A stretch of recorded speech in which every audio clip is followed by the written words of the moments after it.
Assalamualaikum warahmatullahi wabarakatuh. Berjumpa kembali dengan Teddy Kurnia TGM dari Kabupaten Tenggamus.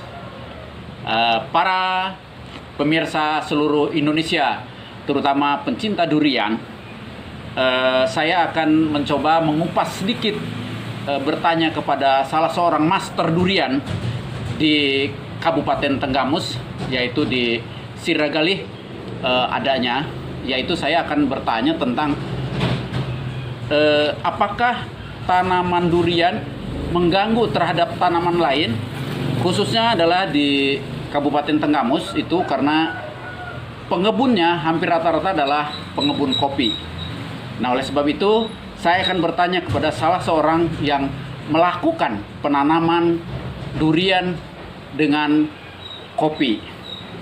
Nah, untuk mendapatkan penjelasan ini, ikuti terus perjalanan Teddy Kurnia TGM dengan membunyikan lonceng. Jangan lupa sub, like, dan komen-komen bila mana ada pendapat dan masukan untuk Teddy Kurnia TGM. Ini saya bertemu kembali dengan Pak Haji Rudi dalam rangka mau menanyakan apakah pohon durian ini mengganggu tanaman lain, khususnya adalah karena di tempat kami adalah kopi. Jangan sampai nanti pada saat mereka yang telah menjalani penanaman kopi dari nenek moyang sampai hari ini, itu mereka juga tertarik dengan menanam durian, kemudian mereka merasa kekhawatiran terhadap tanaman kopinya akan terganggu. Nah, oleh sebab itu kita akan mencoba menanyakan kepada master kita, yaitu Pak Haji Rudi. Pak Haji, saya mau bertanya ini. Iya, saran. Apakah apa sih sebenarnya ada kendala atau tidak, ya kan? Pohon durian ditanam di perkebunan kopi, ya. Dan bagaimana misalnya kalaupun harus ditanam, berapa banyak per hektar itu antara kopi dengan durian itu sendiri? Terima kasih, begitu Pak Haji. Ya, jadi baik Pak Teddy ya. Jadi sebetulnya mindset pola pikir petani kita itu, ketika rata-rata mereka awal-awal saya tanam pun di sini dulu seperti itu Pak Teddy. Oh, awal-awal dulu ya? Awal-awal pun seperti itu. Jadi mindset mereka sudah tertanam. Ketika kita tanam pohon lain di kebun kopi itu, maka kopi akan mati. Nah, ini betul Pak. Itu yang mindset seperti itu yang harus kita rubah. Iya. Sementara kita sekarang, ya, khususnya pribadi saya berpikir kopi posisinya dia di bawah, durian posisinya di atas. Jadi apa yang saya bisa ambil hasilnya dari atas gitu loh. Jangan ambil yang di bawah aja. Yang di bawah ya tetap menghasilkan, tapi yang di atas kosong. Kalau nggak kita tanam jadi pohon yang besar. Betul. Nah, adapun sebagian masyarakat berpikir, wih, kalau ditanam pohon durian kan besar. Betul, kita nggak salah. Pohon durian itu besar. Akarnya pun dia lebih signifikan, lebih punya kekuatan lah untuk cari makan dibandingkan akar pohon kopi. Nah, akan tetapi seperti di Padang itu, kalau tidak salah ingat, saya percontohan kebun Nestle itu lebih hancur kebun kalau dari segi logika. Mereka pembayangnya apa Pak Teddy? Kayu manis. Luar biasa. Kayu manis itu sama tanaman lain luar biasa itu merusaknya. Tapi nyatanya kopinya masih lebat berbuah. Jadi dengan teknik seperti apa? Sekarang gini, karena kayu manis atau pohon durian ini dia termasuk pohon yang besar, sehingga kemampuan beradaptasinya lebih bagus daripada pohon kopi. Jadi pohon kopinya yang harus lebih kita perhatikan kalau masih pengen pohon kopinya. Iya benar. Pohon kopinya yang harus lebih rajin kita pupuk. Betul. Biar pohon kopinya tetap hidup dan buah normal, gitu loh. Artinya pohon durian di sekeliling pohon kopi itu tidak akan mengganggu. Tidak. Sejauh memang kebutuhan daripada kedua hal itu, baik durian maupun kopi itu terpenuhi. Betul. Nah, bahkan di sini terjadi ikatan yang saling menguntungkan. Oh, akhirnya? Iya, kenapa? Pohon kopi dia mau minta naungan, tapi dia tinggi naungan, cuman mau teduh, cuman nggak mau terlalu teduh. Nggak langsung lah gitu ya. Sedangkan pohon durian Pak Teddy lihat aja itu di bawah. Iya. Bawah pohon durian ini masih masuk semua sinar matahari. Betul itu ya, naruh bibit juga masih normal aja kan. Karena durian dia kecil dan sinar matahari tembus masuk.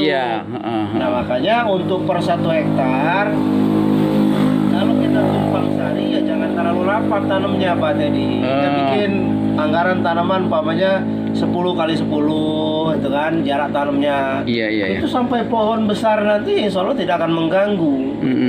Tapi mungkin proyeksinya adalah persiapan pohon durian itu apakah harus dibikin tinggi dulu, baru di sunat lah istilahnya, atau ya, memang dari dahan dari bawah juga nggak apa-apa, apa gimana itu? Nah, kalau kita tumpang sari ini yang tumpang sari nih Pak Haji ya. Tumpang sari ya, itu kita usahakan biar tinggi dulu pohonnya Pak. Biar tinggi dulu pohonnya, nah seperti ini. Nah, jadi kalau mau dihitung dari tanah ke dahan yang atas itu mungkin ada sekitar 3 meter ya. 3 Iya, ada 3 meter. Nah, jadi 3 meteran dia.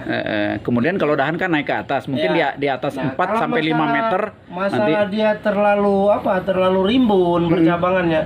Itu semuanya bisa kita atur loh Pak Teddy. Nah, kalau kita bikin nggak ada dahannya aja itu habis loh bisa. Cuma dia nggak ada tempat buah kan? Iya. Gitu kan? Betul Pak Haji. Kita bisa usahakan itu gitu loh. Bisa kita setting, bisa kita bentuk. Umpamanya satu bentuk ini, umpamanya ini terlalu rimbun dia. Kita mau pelihara dahan-dahan yang atas itu. Iya. Jadi pelihara aja dahan yang atasnya aja, yang bawahnya yang dekat-dekat dengan tanah kita buang semua. Otomatis kan tanaman di bawahnya kan masih normal.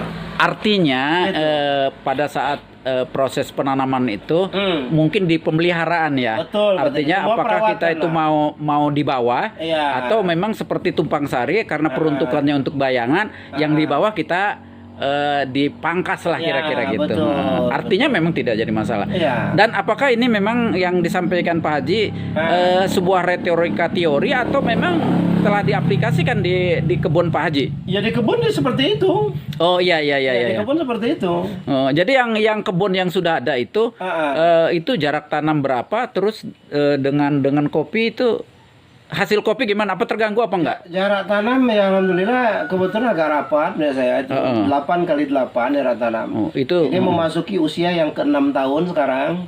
Udah memasuki buah yang ketiga. Oh, jadi udah 6 tahun ini buah yang ketiga ya? Ya, itu alhamdulillah kadar Allah itu buah kopinya tuh. Ya, saya ngeliat itu lihat tuh saudara-saudara nih, kopi itu. Satu dijemur di halaman sebelah sini. Iya. Kopinya sangat luar biasa. Alhamdulillah. Iya, artinya memang kita bukan jumlah keseluruhan yang dimiliki oleh Pak Haji, tapi jumlah kapasitas per hektar yang Pak Haji di sini. Apakah dengan adanya durian itu terganggu enggak jumlahnya? Kalau untuk jumlah hasil kopi. Iya. Kadar Allah untuk tahun-tahun ini enggak. Enggak ya? Ya, saya belum pernah ngalamin kopi itu katakan umpamanya terkecuali di iklim Pak tadi ya. Kalau punya saya berkurang, saya tanya juga sama kawan-kawan ya sama, punya kawan juga seperti itu. Artinya punya kawan yang nggak ditanami durian, artinya ya bukan durian berarti faktornya berarti. Betul ya. Gitu. Artinya gini maksud saya bahwa kebun kopi yang tidak ditanam durian dengan perlakuan baik pemupukan dan pemeliharaan yang sama dengan yang ada durian, yang nggak ada durian misalnya dapat 1 ton, kemudian yang tidak ada durian misalnya dapatnya setengah ton, tidak seperti itu. Tidak seperti itu, sama aja. Normal. Yang itu punya kawan yang tetangga sebelah tadi yang kebun Pak tadi lihat tadi kan, punya dia lebat. Punya saya yang ini juga ya lebat juga, sama aja dengan punya dia. Memang iya, saya lihat kopinya sangat bagus. Tapi saya punya keuntungan, saya panen durian, punya dia enggak. Itu keuntungannya gitu. Iya. Nah, makanya dalam hal ini untuk petani saya sarankan kepada petani-petani kita, Pak Haji, khususnya jangan takut untuk nanam tanaman yang lain. Yang penting tanaman itu sama-sama kita rawat. Yang banyak salah tuh begini Pak Teddy ya. Ketika dia tanam durian, udah terlalu senang dengan durian, kopinya nggak diurus ya mati kopi. Nah, itu mungkin hal itu yang banyak yang terjadi itu Pak Haji mungkin. Jadi jangan mentang-mentang kita mau tanam satu jenis tanaman yang lain dah nggak kita pedulikan. Iya. Itu yang salah tuh di situ. Tapi kalau tanaman tumpang sari dengan durian, duriannya kita berlakukan dengan kasih sayang juga, kita kasih makan sesuai dengan kebutuhan dia. Kopi pun begitu, kita berlakukan dengan kasih sayang, kita kasih makan sesuai kebutuhan dia. Ya insya Allah sama-sama berjalan Pak. Insya Allah sama-sama berjalan. Saya sendiri demi Allah sudah merasakan itu gitu. Itu ya? Iya. Ya, terima kasih Pak Haji. Ini saya sudah berbincang-bincang. Mudah-mudahan apa yang disampaikan Pak Haji menjadi inspirasi Insya Allah, untuk kawan-kawan yang lain. Ya. Saya pikir bahwa menanam itu adalah tidak ada kata terlambat. Tidak ada. Iya, Ya artinya kan, hadisnya pun jelas ya, sampai kiamat pun kita, andai kata pun kiamat besok kita masih tetap disuruh tanam sama Rasulullah kan. amin, amin, amin. Iya. Iya. Itu manfaatnya banyak kok. Oleh sebab itu, kawan-kawan, apa yang disampaikan oleh Pak Haji ini adalah sebuah kebenaran yang telah dilakukan dan diimplikasikan kemudian diaplikasikan oleh beliau, bahwa beliau telah memiliki kebun kopi dan kebun durian. Ya. Walaupun dalam kalimat jumlah yang sama, tetapi hasil yang berbeda. Ya. Kenapa saya akan begitu? Orang lain kalau punya 1 hektar kopi itu hanya mendapat kopi aja. Ya. Tetapi kalau beliau Duriannya, gitu. dapat durian juga gitu. Oleh sebab itu saya sarankan kepada kawan-kawan untuk sesegera mungkin menanam durian. Terima kasih. Wabillahi taufiq wal hidayah. Wassalamualaikum warahmatullahi wabarakatuh. Ini saudara-saudara, ini keberhasilan yang dilakukan oleh Pak Rudi sebagai pengembang durian. Dan ini bibit-bibit duriannya nih. Ya, tuh. Ternyata buah kopinya juga tidak masalah ini. Ini dalam 1 hektarnya dia tidak berkurang daripada 1 hektar dari tanah yang ditanam durian dengan 1 hektar tanah yang tidak ditanam durian. Artinya kopinya sangat luar biasa. Kita akan coba ngelihat juga tumpukan-tumpukan yang lain. Dan ini lihat tumpukan-tumpukan ini. Ini tumpukan kopi ini. Ini tuh tumpukan kopi yang hampir rata-rata mungkin di atas 50 satu karungnya. Ini baru 1 kebonan aja nih. Ini juga udah ratusan ini tumpukannya. Nah, oleh sebab itu saya anjurkan dengan kawan-kawan yang lain, terutama yang telah memiliki kebun kopi, tanamlah durian.